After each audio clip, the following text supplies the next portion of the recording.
అందరికీ నమస్కారం. ఈ యొక్క శుభవేళ మీ అందరికీ కూడా ఒక విశిష్టమైన వ్యక్తిని పరిచయం చేయాలనుకుంటున్నాను.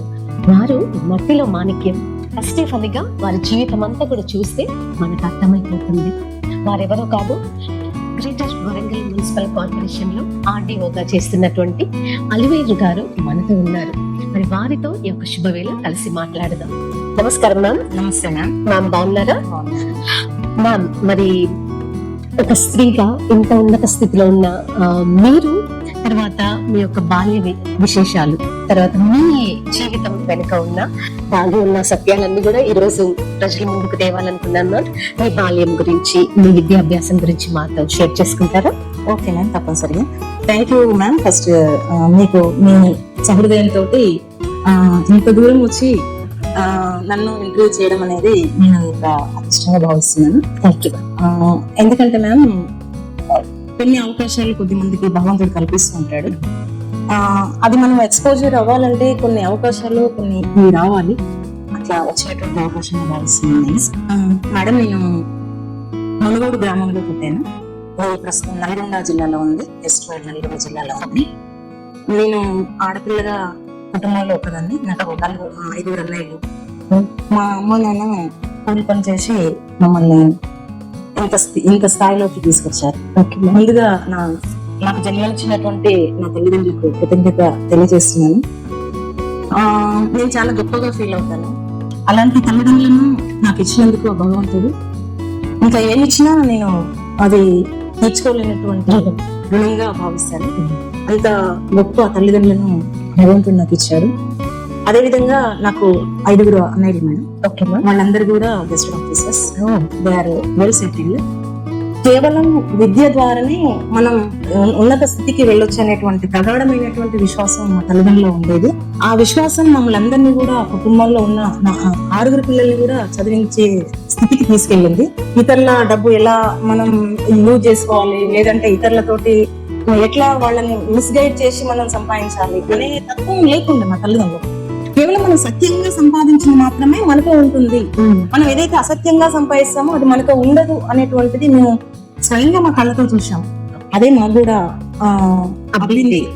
మేము కూడా అంతే మోరల్ గా అదే మొరాలిటీస్ మీద ఉంటూ ఈ రోజు ఈ స్థితికి వచ్చాము. ఇంకొకటి ప్రధానంగా విశ్వసించేది ఏంటంటే విద్య. మా తల్లిదండ్రులు వాళ్ళకేం విద్య లేదు, కానీ విద్య యొక్క విలువ వాళ్ళకి తెలుసు. అందుకని మమ్మల్ని 6 కూడా చదివించేటువంటి నిర్ణయానికి వచ్చారు వాళ్ళు. అంటే మనం బై బర్త్ ఏం లేకున్నప్పటికీ కూడా పుట్టుకతో మనం అంటే అంబేద్కర్ కూడా ఒక మాట చెప్తారు మేడం. ఈ సందర్భంగా వారి మాటను నేను గుర్తు చేసుకోవాల్సిన అవసరం. మన జీవితాన్ని మన పుట్టుక నిర్ణయించారు. అది చాలా సత్యం మేడం. మన జీవితాన్ని మన పుట్టుక అంటే ఎక్కడ పుట్టామనేది మన జీవితాన్ని నిర్ణయించారు. మన విద్య నిర్ణయిస్తుంది. అలాంటి విద్యను నమ్ముకొని వచ్చినటువంటి ఫ్యామిలీ మేడం అది. నేను అక్కడ నుంచి నా విద్యాభ్యాసం బాల్యం అంతా కూడా ఇంటర్మీడియట్ వరకు కూడా నేను మునుగోడులోనే చదివాను. తర్వాత డిగ్రీ నల్గొండలో చదివాను. ఆ తర్వాత నేను చాలా చిన్న వయసులో, అంటే జస్ట్ 20 years లోనే నేను టీటీసీ చేయగానే నాకు టీచర్ జాబ్ వచ్చింది. నేను క్యాంపస్ లో బీఈడీ చేశాను. అప్పుడే గ్రూప్ 2 కూడా ప్రిపేర్ అయ్యాను. నేను ఒక ఆఫీసర్ గా ఎక్కువ రాణించగలను అనేది నాలో నేను చూసుకున్నటువంటి ఒక కోణం ఉంది. కాబట్టి ప్లస్ నేను సివిల్స్ స్థాయిలో వెళ్ళాలి అనేది ఉంది. కానీ మనకున్నటువంటి ఆర్థిక స్తోమత, స్థితిగతులు, మాకున్నటువంటి బ్యాక్గ్రౌండ్ చదవడానికి వచ్చినప్పుడు అప్పుడు కూడా నేను ఒక సోషల్ వెల్ఫేర్ హాస్టల్లో ఉన్నాను. విలువలతో కూడుకున్నటువంటి జీవితాల్లోకి వస్తుంది. అందుకని నాకు జాబ్ ఉన్నప్పటికీ కూడా నేను ఒక సోషల్ వెల్ఫేర్ హాస్టల్లో ఉన్నాను. అక్కడ నేను చాలా ఇన్స్పైర్ అయ్యాను. ఆ పిల్లలకు, అంటే అక్కడ ఉన్నటువంటి అక్కడ విద్యను అభ్యసించేటువంటి నా కొలీగ్స్ ఎవరైతే ఉన్నారు, అక్కడ మీరు అసలు ఒక జాబ్ చేస్తూ ఇక్కడ ఉండడం, అక్కడ బాత్రూమ్స్, అక్కడ వంట, అది అంటే మీరు ఒక టీచర్ గా ఉంటే అప్పటికీ మీరు సంపాదిస్తున్నారు. ఆర్థికంగా కొంత ఉంది, అయినా మీరు ఇక్కడ అంటే నేను ఆ స్థితిగతులు మనం కళ్ళారా చూడడం ద్వారా మనం ఇంకా ఏం మెరుగు చేయగలం, మనం ఇంకా ఇలాంటి వాళ్ళకి ఇంకేం చేయగలం అనేటువంటి థాట్ ఉంటుంది. కాబట్టి నేను అక్కడ ఉంది గ్రూప్ 2కి ప్రిపేర్ అయ్యాను. ఓకేనా? గ్రూప్ 2 రిజల్ట్స్ వచ్చాయి. తర్వాత 2005 లో నేను డిప్యూటీ తహసీల్దార్ గా నా అపాయింట్మెంట్ జరిగింది. Very nice ma'am. చాలా బాగుంది మీ అంటే ప్రారంభ దశ ఇంత గొప్పగా ఉంటే ఇంకెంత బాగుంటుందో మీ యొక్క అంటే మీరు కొనసాగిస్తున్న జీవితం. మ్యామ్, మరి మీకు ఏ సంవత్సరం వివాహం జరిగింది? మీ వివాహం గురించి, మీ పిల్లల గురించి మాతో పంచుకుంటారా? Okay madam.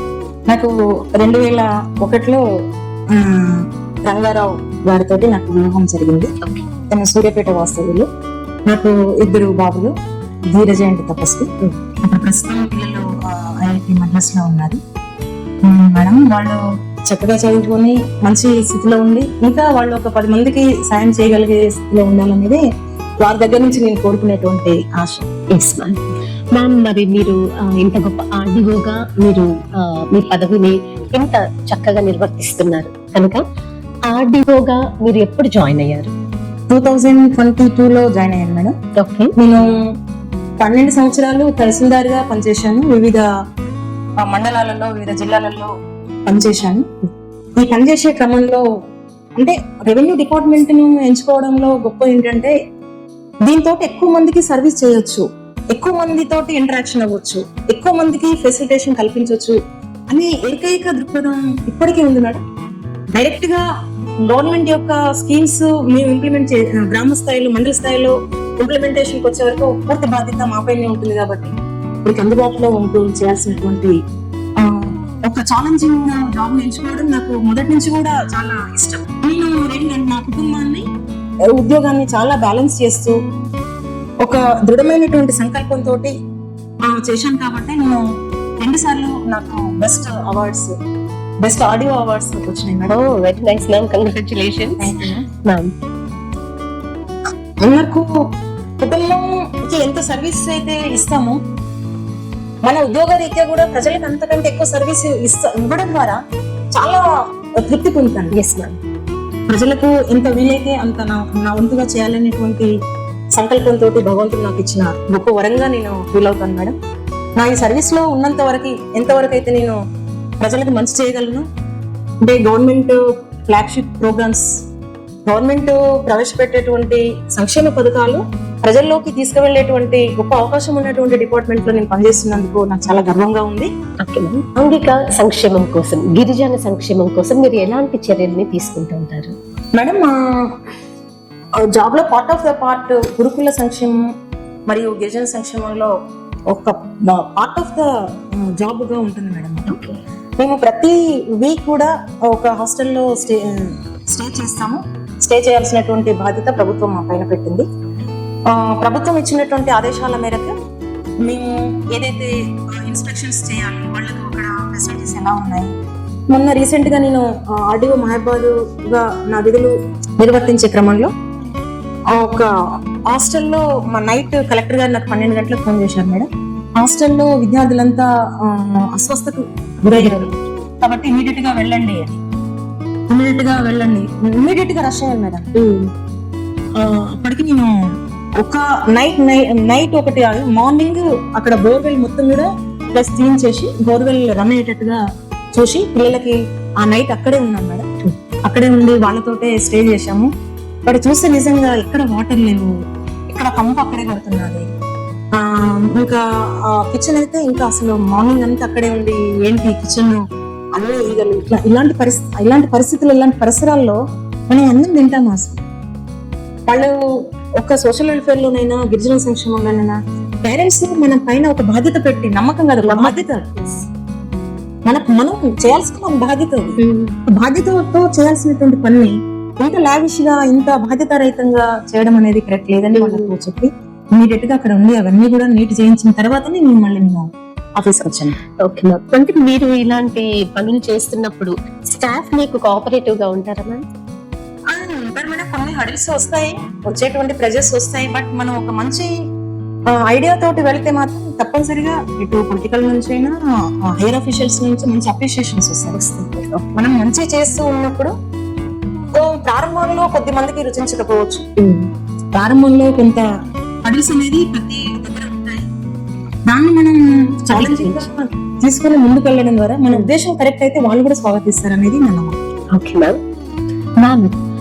ప్రకృతి వైపరీత్యాలు ఏర్పడినప్పుడు, అనగా న్యాచురల్ కెలామిటీస్ వచ్చినప్పుడు, మరి అలాంటి సంకట పరిస్థితులలో మీరు ఎలాంటి చర్యల్ని తీసుకొని అక్కడ ఉంటున్న ప్రజలందరికీ కూడా ఉపయోగకరమైనవి మీరు ఏ విధుల్ని మీరు నిర్వర్తిస్తారు మ్యామ్? న్యాచురల్ కెలామిటీస్, రెండోది elections. Okay, this is two very very challenging and crucial works. మనం ఏదైతే చేయగలమో, సక్సెస్ చేయగలమో, అదే నిజంగా మన జాబ్ లో సక్సెస్. ఎందుకంటే నేను తహసీల్దార్ క్యాడర్లోనైనా ఆర్డీఓ క్యాడర్లోనైనా చూసినటువంటి వైపరీత్యాలు మనకు రీసెంట్ గా 2023లో వచ్చినటువంటివి చాలా మేజర్ గా ఫీల్ అవుతుంది. అందులో మీకు ఒక సంఘటన మీతో షేర్ చేసుకుంటాము. నేను ఆర్డీఓగా విధులు నిర్వహిస్తున్నటువంటి క్రమంలో 2023లో వచ్చినటువంటి వరదలు ఏదైతే ఉందో అవి చాలా హెవీ, అంటే ఎప్పుడు మనం ఊహించినంతగా వచ్చింది. అందులో నేను ఒక విషాదకరమైనటువంటి సంఘటన, అంటే నా హృదయం అసలు ఒక స్త్రీగా, ఒక తల్లిగా నేను చాలా బాధపడ్డాను. ఎందుకంటే ఖమ్మం నుంచి ఒక యంగ్ సైంటిస్ట్, ఆ పాప 22 years, ఈ మున్నేరు వాగు అక్కడ ఖమ్మం నుంచి వెళ్ళేటువంటి రోడ్లన్నీ కూడా పాడైపోయినాయి. ఎక్కడ కూడా ట్రావెలింగ్ లేదు. కానీ తను హర్యానాలో ఒక మీట్ ఉంది, అగ్రికల్చర్ సైంటిస్ట్. ఆ మీట్ కు వెళ్ళాలి కాబట్టి ఆమె మున్నేరు వాగు నుంచి అప్పటికి ఫ్లో స్టార్ట్ అవ్వలేదు. మేము కూడా అలర్ట్ గా ఉన్నాము. ఇప్పుడు కంటిన్యూస్ గా ఒక 5 years నుంచి రెయిన్ ఉంది, బట్ ఫ్లో అంటే అక్కడికి ఇంకా వాటర్ రాలేదు, అంత పెద్ద ఫ్లో లేదు. వాళ్ళకి ఇన్ఫర్మేషన్ పోయింది, వాళ్ళు ఎప్పుడో ఖమ్మం నుంచి వెళ్తారంట, బట్ అక్కడి నుంచి అంతా కనెక్షన్ కట్ అయింది కాబట్టి వాళ్ళు మున్నేరు వాగు నుంచి డైవర్షన్ తీసుకున్నారు. జస్ట్ అప్పటి వరకు ఫ్లడ్ లేదు, జస్ట్ 1 hour పెరిగిపోయింది. వాళ్ళ ఫాదరు ఆ పాప ఉన్నారు కార్ లో. జస్ట్ 1 hour అతను అనుకున్నాడు నేను వెళ్ళిపోతాను, అందులో నుంచి ఆ వరద నుంచి వెళ్ళిపోతాను అనుకున్నాను. అని వాళ్ళు ఊహించిన రీతిగా వరద పెరిగిపోయింది, మధ్యలో స్టక్ అయిపోయారు.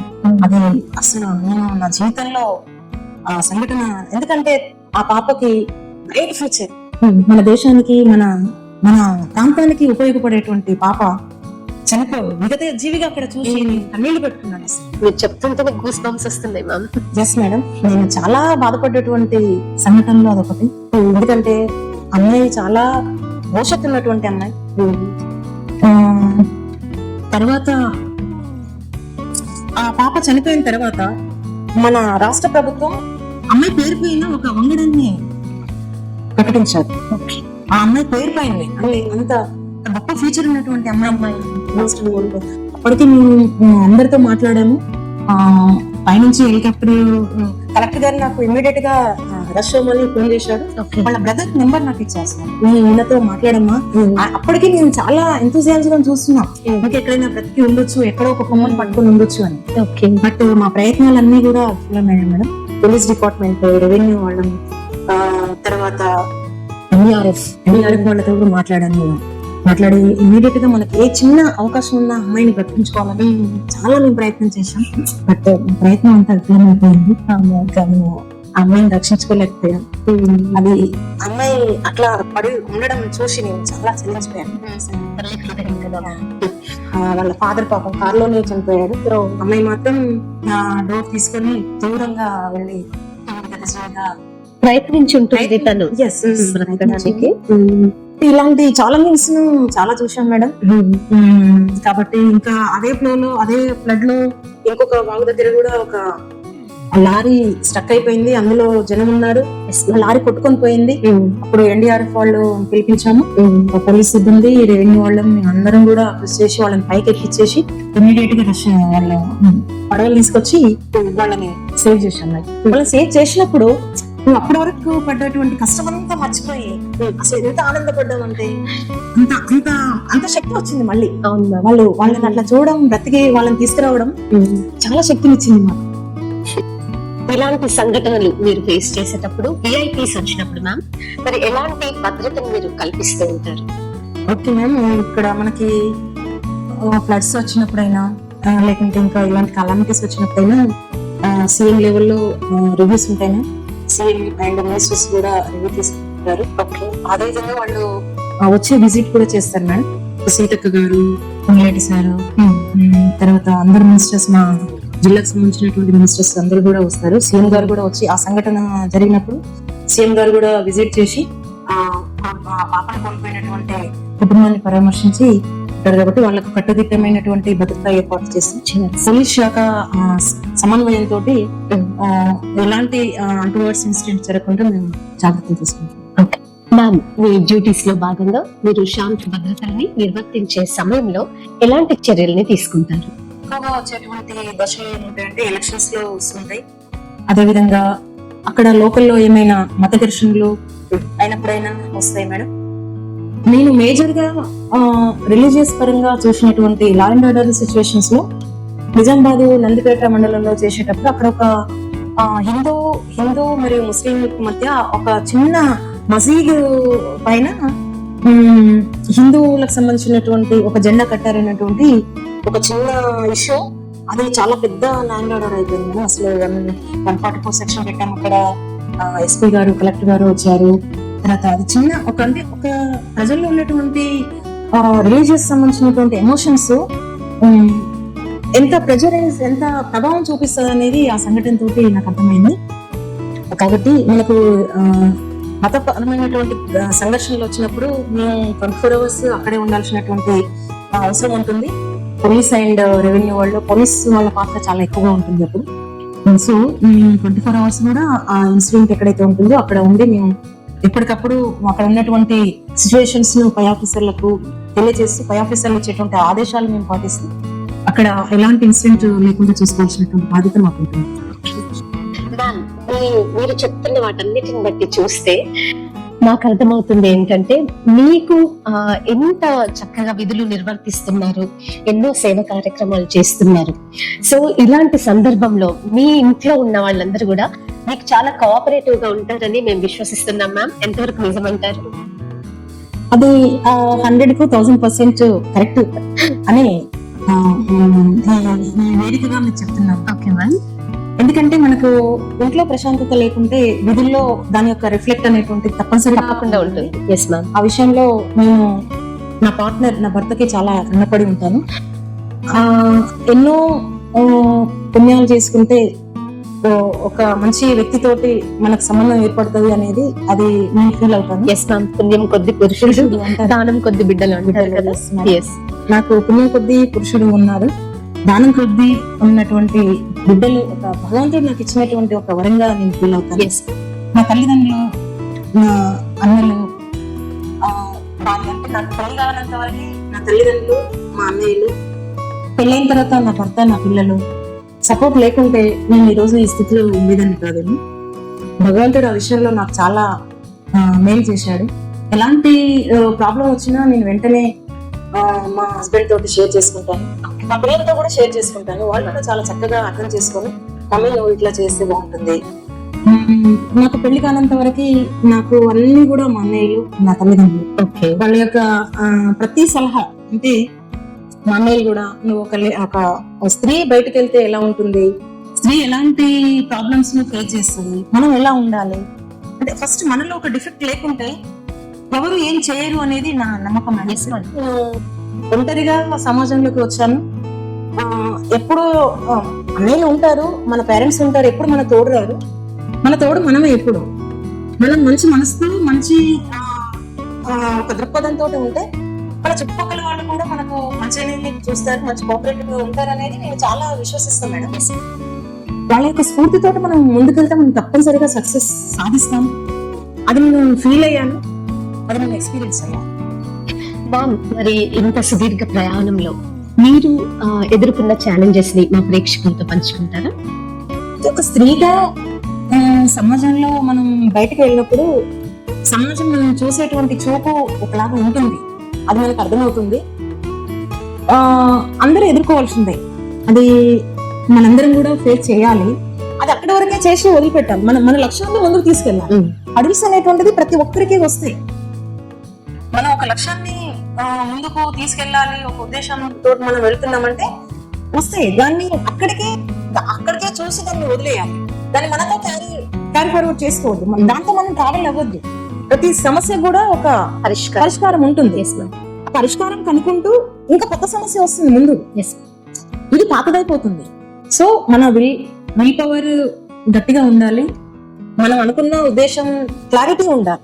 మనకేం కావాలి, నాకేం కావాలి, నేను ఎటు వెళ్తున్నాను, నేను ఏ దిశలో వెళ్తున్నాను, ఏ దిశలో వెళుతున్నాను అనేటువంటిది మనకి ఆ క్లారిటీ మన వ్యక్తిత్వంలో ఉంటే మనకు కొన్ని సమస్యలు తగ్గుతాయి. మ్యామ్, ఇంత ఉన్నత స్థితిలో ఉన్న మీరు, మీకున్న విజన్ ఏంటి మ్యామ్? అండ్ మీ మిషన్ ని ఎలా అకంప్లిష్ చేయాలనుకుంటున్నారు? ప్రజలకి చాలా చేరువుగా ఉండేటువంటి సర్వీసెస్ అందించేటువంటి డిపార్ట్మెంట్ లో ఉన్నారు.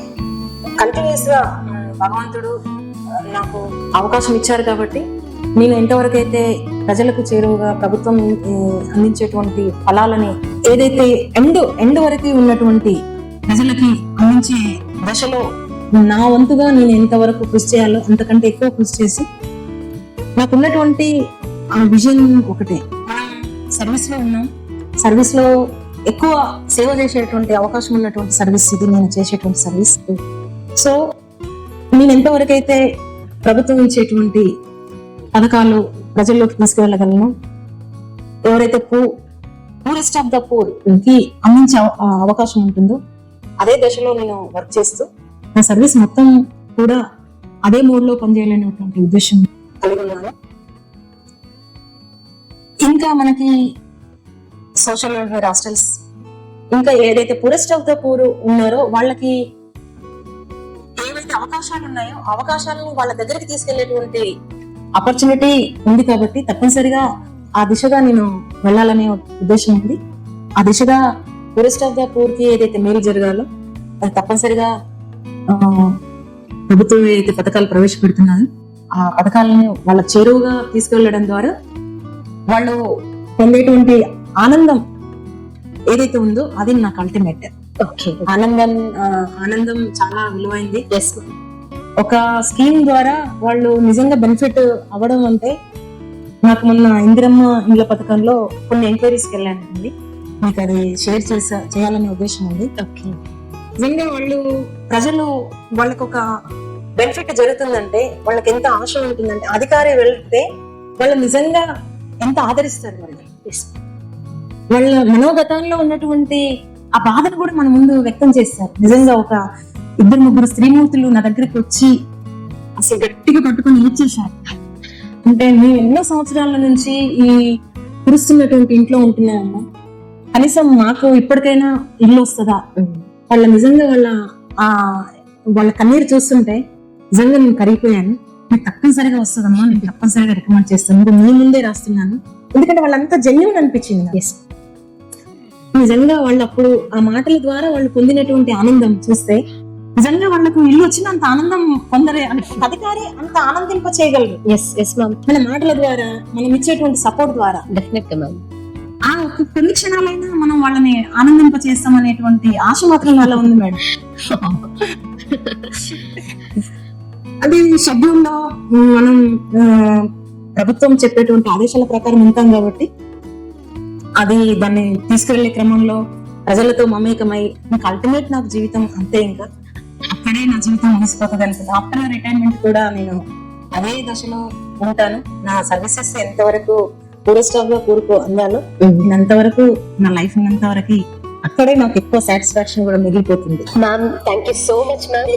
విలువలతో తర్వాత మీకున్న మంచి మనసుతో కూడిన ఈ యొక్క సుదీర్ఘ ప్రయాణం, ఎలాంటి ఒడిదొడుకులు వచ్చినప్పటికీ కూడా అవన్నీ కూడా మీరు దాటుతూ వెళ్ళాలని, ప్రజలందరి సంక్షేమం కోసం పరిపూర్ణంగా మీరు ఉన్న అధికార జీవితం, శేష జీవితం గడపాలని భగవంతుని మేము మనసారా కోరుకుంటున్నాం మ్యామ్. మీ ఆలోచనలన్నీ కూడా పేదవాళ్ళకి మీరు చేయాలనుకున్నటువంటి ఆ మేలు అతి త్వరలో జరగాలని కోరుకుంటూ, మ్యామ్ మీ జీవితం అనేకులకి ఆదర్శంగా ఉండాలని, ఆ యొక్క ఫలితాలు అవన్నీ కూడా భగవంతుడు నెరవేర్చాలని పరిపూర్ణంగా కోరుకుంటూ, ఇచ్చిన సమయాన్ని బట్టి మీకే హృదయపూర్వకమైన ధన్యవాదాలు తెలియజేస్తున్నాం ma'am. Thank you so much. Thank you ma'am. మీరు కూడా మీ విలువైనటువంటి సమయాన్ని మాకు కేటాయించి ఇంతసేపు మాతో ఇంటర్వ్యూ చేసినందుకు, అదేవిధంగా నా మనోగతాన్ని మీరు పంచుకున్నందుకు మీకు కూడా వెరీ వెరీ థ్యాంక్ఫుల్ మేడం.